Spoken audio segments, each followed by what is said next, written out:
Il s'agit d'une intention de commande pour 4 très gros paquebots d'une taille entre Meraviglia et Harmony of the Seas à livrer entre 2022 et 2026.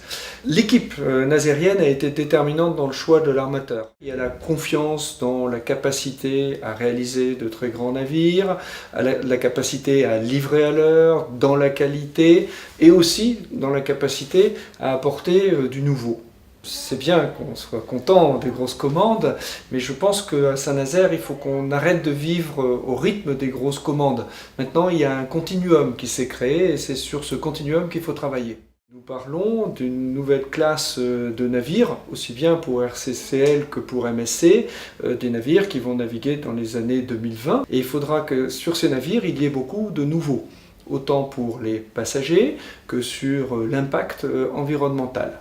En matière de construction ou plus généralement d'industrie, je crois qu'il ne faut pas négliger le fait qu'il y a une grande révolution qui se déroule aujourd'hui dans nos vies domestiques avec les objets connectés, les téléphones portables.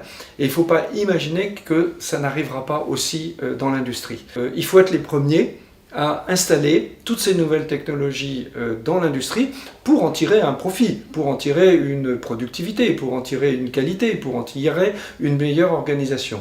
Donc très clairement, maintenant il faut se mettre au travail pour faire rentrer toutes ces nouvelles technologies dans nos produits et dans nos ateliers. La collaboration, c'est d'abord se faire confiance. Et je crois que c'est ce qu'on fait à Saint-Nazaire. Nous sommes entre honnêtes gens qui travaillons ensemble dans un même but. Et ça nous fait gagner énormément en efficacité. Neopolia joue un rôle important dans tout ça.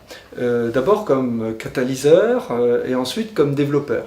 Alors comme catalyseur, je sais qu'il y a des débats chez Neopolia, et est-ce qu'on suit le chantier naval, et est-ce qu'on continue à le suivre malgré les difficultés? Ce qui ressort de ces débats, c'est oui, on y va, on va continuer. Neopolia a un rôle de développeur, parce qu'il faut aussi faire d'autres choses que simplement travailler avec STX et les grands donneurs d'ordre nazériens. Donc Neopolia a réussi à le faire par le passé. Pour moi, une des grandes réussites, c'est quand même les navires faits pour croisier Europe. Et puis enfin, pour moi, Neopolia a un rôle qui est d'être simplement un endroit où on discute, un endroit où on se voit, un endroit où les débats continuent. Il y a beaucoup d'endroits où il n'y a pas tout simplement ce lieu où les grands donneurs d'ordre peuvent discuter avec leurs co-réalisateurs.